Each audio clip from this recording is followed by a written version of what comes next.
Hi, everybody. How you doing? Welcome to another snackable session today. My name is Ryan Anderson. I'm the Associate Dean of Business and Entrepreneurship here at Mohawk College. And today I'm lucky enough, and I really mean that, to be joined by a friend of mine named Max Francis, who is the founder of True Hamiltonian.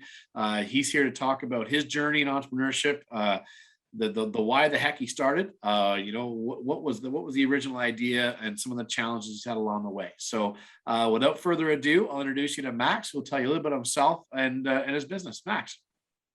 Hey guys, my name's Max Francis. I'm the owner and founder of True Hamiltonian. We are a Hamilton Pride brand.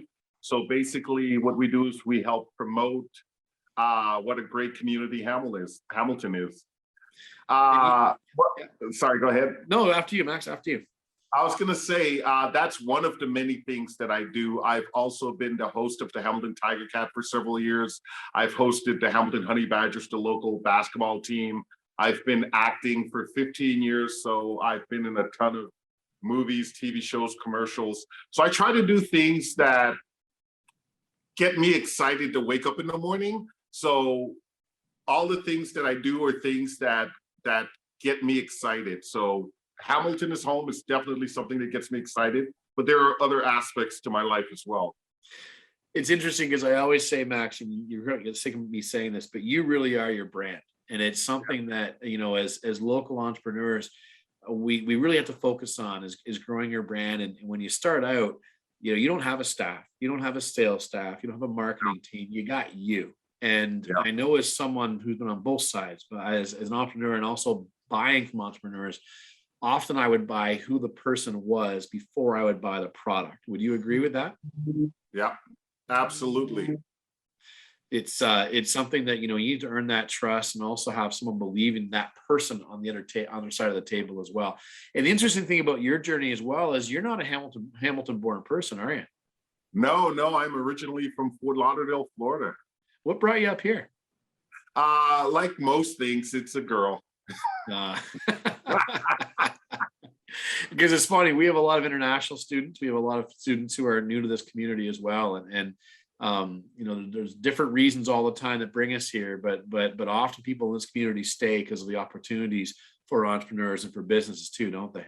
One of the things I tell people about immigrating to somewhere else, you have to realize those people chose that community. It's not like they were born there, they're stuck there.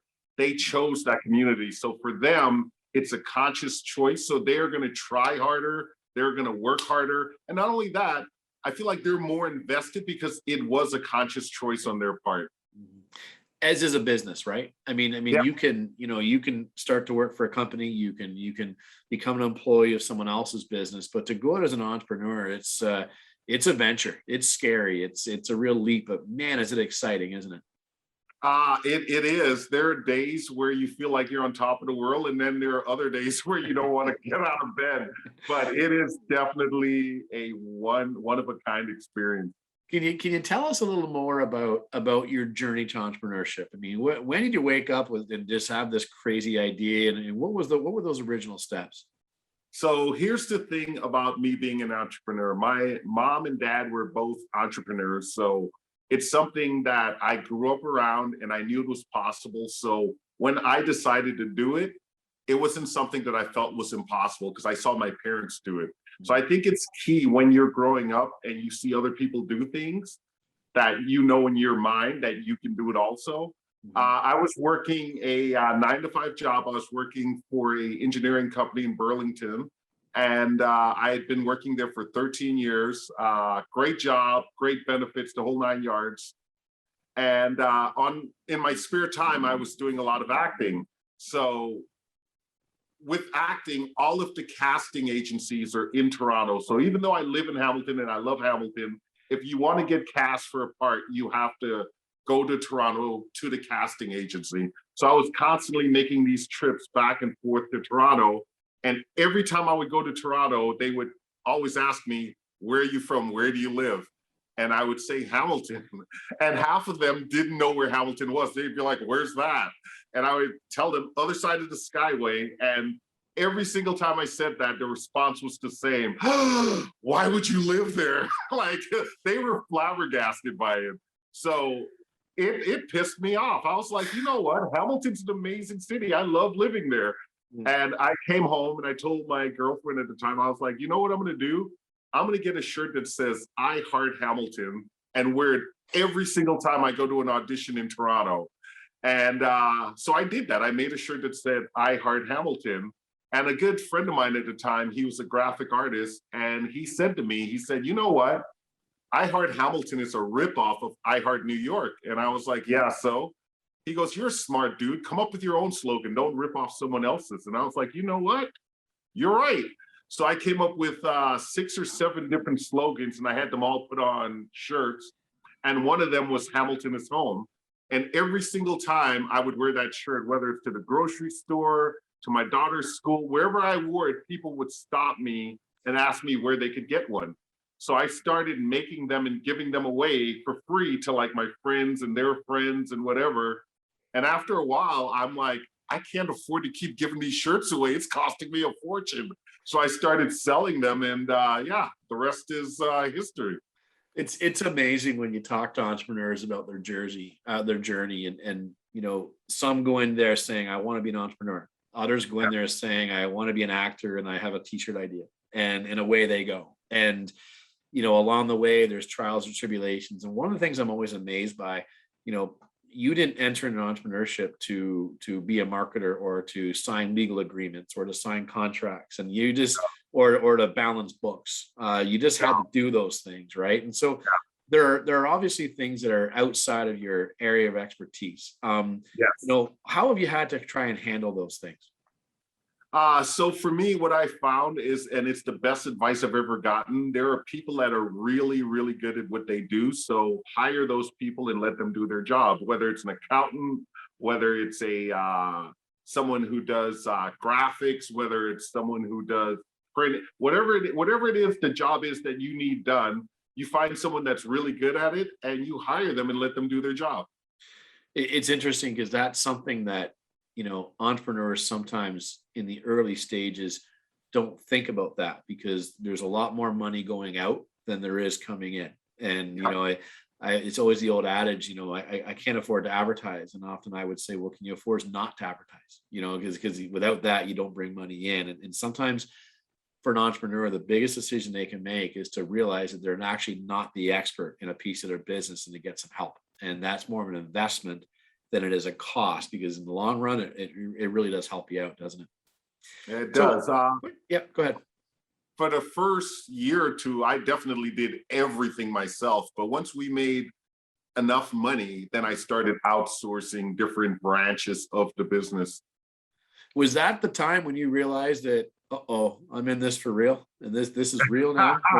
No, I think we were 2 years in, and I still had my full-time job and I was doing it part-time, and we were coming up on Christmas and we were getting so many orders and they were contacting me either by email or by phone that it was literally cutting into my full-time job. I couldn't, and it got to the point where I couldn't do both.